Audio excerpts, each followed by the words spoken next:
Soft কর্মসূচি, নরমপন্থী কর্মসূচি, এটা দেখে আমরা খুব রাগান্বিত হয়েছিলাম। আমি নাহিদকে ফোন দিয়েছিলাম, যত লোক লাগে সেটা আমরা ম্যানেজ করব, পরশু নয় আগামীকালে মার্চ টু ঢাকা কর্মসূচি। কোনো কারণে যদি ওই দিন সফল না হতো তাহলে আপনারা কি কোনো সামরিক বিপ্লবের দিকে যেতেন? জুলাইয়ের এইটাকে নিয়ে বিভিন্ন জন মন্ত্রী হয়েছে, ছাত্র উপদেষ্টা আছে, তারা বই লিখেছে।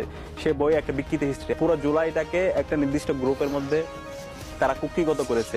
ছাত্রলীগ, আওয়ামী লীগ যেভাবে বিভিন্নভাবে ফ্রেমিং করতো, যোদ্ধাদেরকে বিভিন্নভাবে ট্যাগিং করছে, ফ্রেমিং করছে। আপনারা কোন গোপন তথ্য পেলেন যে কারণে 6 তারিখের মুভমেন্টকে আপনারা 5 তারিখে নিয়ে আসলেন? নিশ্চয়ই আপনারা এমন কোনো কিছু তথ্য পেয়েছিলেন যে কারণে একদিন এগিয়ে নিয়ে এসেছিলেন। তথ্য এখানে আমরা অনেকগুলো স্টেক হোল্ডারের সাথে কানেক্টেড ছিলাম। পাশাপাশি এটা আমাদের যেহেতু আন্দোলনটা 19 তারিখের পর থেকেই আন্দোলনটা আমরা কন্টিনিউ করছিলাম আপামর ছাত্র জনতাকে, এবং সে 19 তারিখের পর আপনার মনে থাকার কথা, যাত্রাবাড়ি, রামপুরা, বাড্ডা, মিরপুর, সাভার সহ সারা দেশে মুক্তিকামী ছাত্র জনতা তারা তাদের আবু সাইদের মতো তাদের দুই হাতকে প্রসারিত করে তাদের জীবনকে উৎসর্গ করছিল।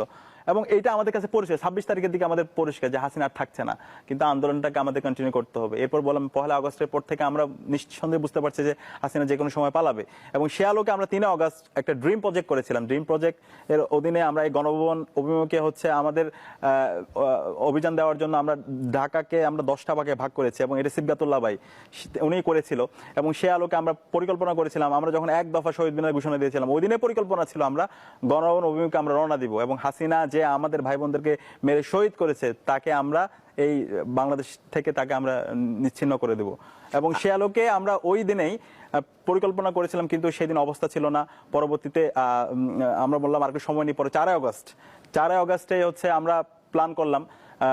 কিন্তু 4 আগস্ট যখন আমরা এই পরিকল্পনাগুলো করছিলাম, আপনি শাহবাগে যখন আমরা মুক্তিকামী ছাত্র জনতা আওয়ামী লীগের প্রতিরোধ করছিলাম, এবং ওই সময়ে নাহিদ ইসলাম একই সাথে 2 দিনের কর্মসূচি ঘোষণা করেছিল। 5 তারিখ শাহবাগে শ্রমিক সমাবেশ আর শহীদ মিনারে নারী সমাবেশ, এবং 6 তারিখ দিয়েছিল মার্চ টু ঢাকা কর্মসূচি। তো এই অবস্থায়, মানে যে অবস্থায় দুপুর নাগাদ প্রায় 150 আমাদের ভাই বোন শহীদ হয়েছে, ওই সময় এরকম একটা সফট কর্মসূচি, নরমপন্থী কর্মসূচি, এটা দেখে আমরা খুব রাগান্বিত হয়েছিলাম। আমি নাহিদকে ফোন দিয়েছিলাম, আমি কেন বলেছিলাম এই সময় কেন এই ধরনের নরম কর্মসূচি, আসিফকে ফোন দিয়েছিলাম এবং বললাম যত লোক লাগে সেটা আমরা দিব। একই সাথে ওই সময় জুলকারনাইন সাহেব বা অনেকগুলো অংশীজনের সাথে আমরা কানেক্টেড ছিলাম, তাদেরকে বললাম যত লোক লাগে সেটা আমরা ম্যানেজ করব, এখনই ঘোষণা করতে হবে মার্চ টু ঢাকা কর্মসূচি। এবং এরপর আসিফ আমাকে বলছে, ভাই পার্বত ইনশাল্লাহ। আমি অবশ্যই, তুমি ঘোষণা করো, বাকিটা আমি দেখতেছি, আমরা দেখতেছি।